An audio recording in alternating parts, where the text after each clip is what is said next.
کریں گے حویلی کا ہوٹا آزاد کشمیر سے ہمارے digital reporter ENA news district Haveli Syed Majid Gilani کی رپورٹ کے مطابق مولانا پیر سید محمد حفیظ گیلانی رحمۃ اللہ علیہ کا سالانہ عرس مبارک بساہاں شریف میں منعقد ہوا۔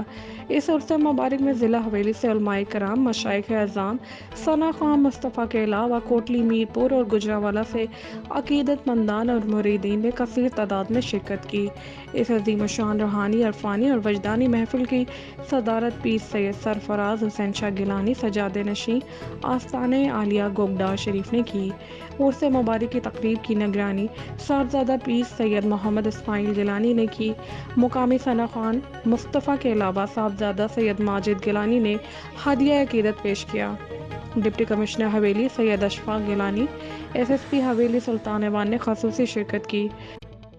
عرس مبارک کی تقریب سے خطاب کرنے والوں میں ظفر محمود گیلانی قادر آباد، قاری Sajjad Ahmad Chishti Bagh, Maulana Syed Naveed Hussain Gilani, Syed Khalid Hussain Gilani, retired district education officer Syed Sajid Hussain Gilani, Chaudhry Alif Uddin deputy education officer Haveli, Muhammad Asif Bhatti اور دیگر نے خطاب کیا۔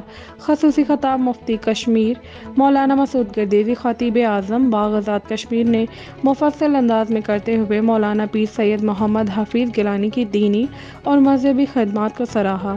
آخر پر پیر سرفراز حسین شاہ گیلانی میں ملک پاکستان کے استحکام، تحریک آزادی کشمیر اور شہدائے کشمیر کی بلندی درجات کے لیے خصوصی دعا کی گئی۔ صاحبزادہ پیر سید محمد اسماعیل گیلانی نے عرس مبارک کی تقریب میں آنے والے معزز مہمان گرامی اور عقیدت مندان کو نیک دعاؤں سے الوداع کیا۔ رپورٹ کر رہے ہیں Majid Gilani, digital reporter ENA news کا ہوٹا حویلی آزاد کشمیر سے۔ سے پوچھوں گا حضرت باقی بلّہ رحمۃ اللہ تعالیٰ علیہ کا انتقال۔ اب یہ شاگرد پہلی صفحہ دیکھتا رہا، ایک شخص گھوڑے پر آیا، اترا نیچے، مصلی امامت پہ کھڑا ہوا، چہرہ ڈھکا ہوا، نماز پڑھا کر جانے لگا، ہاتھ پکڑ لیا کہ حضرت مجھے حکم تھا کہ میں آپ سے پوچھوں کہ فنا فی اللہ کیا ہوتا ہے، بقا فی اللہ کیا ہوتا ہے۔ حضرت باقی بلّہ رحمۃ اللہ تعالیٰ علیہ بظاہر فوت میں آپ نے چہرے سے جب نقاب ہٹایا، وہ شاگرد دیکھ کر پریشان ہو گیا کہ حضرت باقی بلّہ رحمۃ اللہ تعالیٰ علیہ نے فرمایا، بیٹا وہ جو سامنے لیٹا ہوا ہے وہ فنا بلّہ ہے، جسے تم دیکھ رہے ہو یہ باقی بلّہ ہے۔